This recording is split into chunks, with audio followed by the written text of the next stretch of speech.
बिस्मिल्लाहिर्रहमानिर्रहीम। अस्सलामुअलैकुम।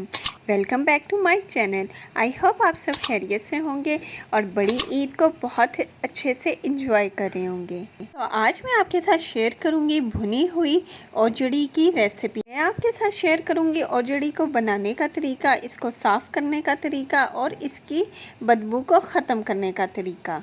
यहाँ पे मैंने ओजड़ी ली है, ये बकरी की है।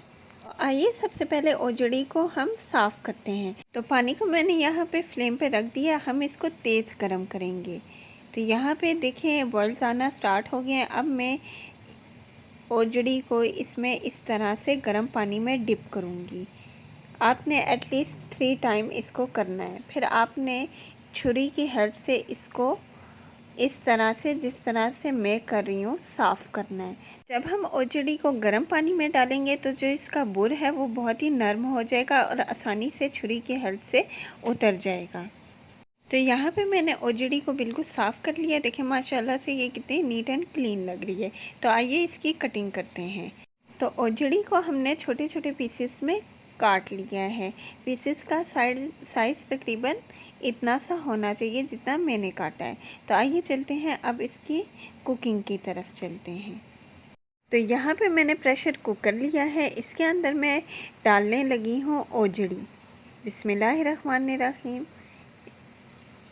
ओजड़ी डालने के बाद अब मैं इसके अंदर ऐड करने लगी हूँ 1 टेबल स्पून अदरक का और 1 टेबल स्पून ही मैंने यहाँ पे लहसुन डाला है। अदरक लहसुन की जो क्वांटिटी है वो आपने थोड़ी सी ज़्यादा रखनी है ताकि इसकी स्मेल ख़त्म हो जाए।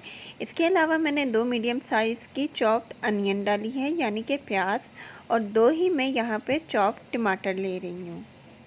नेक्स्ट मैं इसके अंदर ऐड करने लगी हूँ नमक हस्बे ज़ायका, 1 टीस्पून लाल मिर्च का पाउडर, 1 टीस्पून मैंने यहाँ पे ऐड किया है ज़ीरा पाउडर। इसके अलावा मैं यहाँ पे ऐड करने लगी हूँ ½ टीस्पून हल्दी पाउडर। नेक्स्ट मैं इसके अंदर ऐड करने लगी हूँ कड़ी पत्ता। साथ ही मैं इसके अंदर ऐड करने लगी हूँ 1 टीस्पून गरम मसाले का पाउडर। तो ये कुछ मसाले थे जो मैंने ऐड किए हैं। अब मैं डालने लगी हूँ 2 गिलास पानी के और इसको अच्छे से मिक्स करूँगी। तो अब हम कुकर को फ्लेम पे रखेंगे और इसको इतना कुक करेंगे कि जो हमारी ओजड़ी है वो अच्छे से सॉफ्ट हो जाए, यानी कि गल जाए।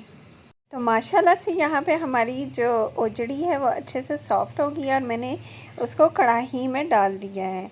अब मैं इसको अच्छे से भूनूंगी, यानी कि हमने ये जो शोरबा है, पानी है, इसको खुश्क करना है। स्टेज पे मैं यहाँ पे ऐड करने लगी हूँ 1 टेबल स्पून सिरका।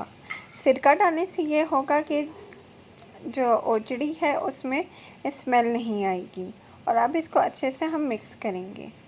अब मैं यहाँ पे ऐड करने लगी हूँ ½ टीस्पून काली मिर्च का पाउडर और इसको भी हम करेंगे अच्छे से मिक्स। तो यहाँ पे देखें पानी खुश्क होना स्टार्ट हो गया है। मैंने फ्लेम को थोड़ा हाई रखा है ताकि जल्दी से जल्दी इसका पानी खुश्क हो जाए। तो पानी अच्छे से खुश्क हो गया है। अब इस स्टेज पे मैं यहाँ पे डालने लगी हूँ ½ कप ऑयल और ऑयल डालने के बाद हम इसको अच्छे से भूनेंगे। जितनी भुनाई अच्छी होगी हमारी ओजड़ी उतनी ही ज़्यादा लजीज बनेगी। तो ये कुछ टिप्स एंड ट्रिक्स हैं जिसको आप फॉलो करेंगे तो आपकी ओजड़ी जो है वो बहुत ही उम्दा बनेगी। तो ओजड़ी हमारी ऑलमोस्ट कंप्लीट हो गई है। अब मैं इसके ऊपर स्प्रिंकल कर रही हूँ सूखी हुई मेथी का पाउडर और इसको भी अच्छे से मिक्स करेंगे। बस आपने कुछ बातें हैं जो अपने जहन में रखनी है ओजड़ी बनाते वक्त। तो ओजड़ी हमारी यहाँ पे बिल्कुल रेडी हो गई है। अब मैं इसके ऊपर स्प्रिंकल कर रही हूँ हरा धनिया की पत्तियाँ। माशाल्लाह से देखें ये कितनी सुपर टेस्टी डिश लग रही है। तो ओजड़ी को अब मैं डिश आउट कर रही हूँ। देखें माशाल्लाह से ये कितनी सुपर टेस्टी लग रही है। तो इस बकरा ईद आपने इस ओजड़ी की रेसिपी को ज़रूर ट्राई करना है, ये आपको बहुत ही ज़्यादा पसंद आएगी। तो अगर आपको ये मेरी ओजड़ी मसाला की रेसिपी पसंद आई है तो प्लीज़ मेरी वीडियो को लाइक करें और मेरे चैनल को सब्सक्राइब करें और बेल आइकन पर प्रेस करना बिल्कुल ना भूलें ताकि आपको मेरे लेटेस्ट वीडियोस की नोटिफिकेशन सबसे पहले मिले। तो अगली वीडियो तक के लिए टेक केयर एंड अल्लाह हाफिज़।